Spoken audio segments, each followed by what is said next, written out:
Dito po tayo ngayon sa Tanging Daan Lagyan mo na by Brother Wilmer. Yan. Brother Wilmer, ano ba po masasabi nyo sa rating ngayon ng show nyo? Kasi yung pag-uusapan, alam naman natin at alam ng mga taong bayan yan na ang show natin ay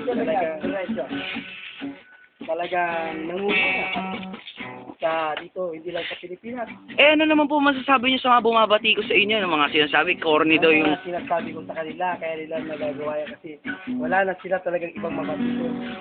Kasi alam naman nila na talagang hindi nila ang tanging daan hindi nila makaya. Oo, tama yun. May tanong lang po ako. Ops, may isang katanungan dito mula sa audience. Brother. Ano po pangalan nila?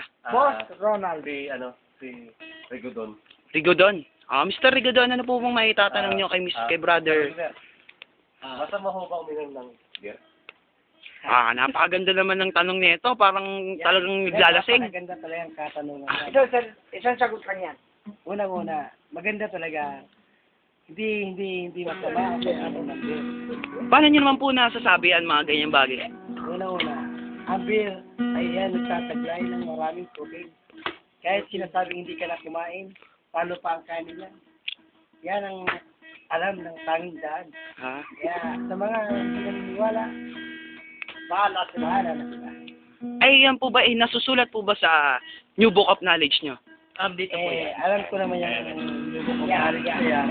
Bata pa ako. Yan na ang talagang hawak-hawak ko. Pero po sigurado kayo na andun yun, nakalagay doon. Kapitulo 1, versikulo 2. Okay po. Ang tanging daan. NBK. NBK. Okay po. New Book of Knowledge. Yun. Ano pa bang mga katanungan ng masasabi niyo dito? Ikaw, magtanong ka. No problem for that.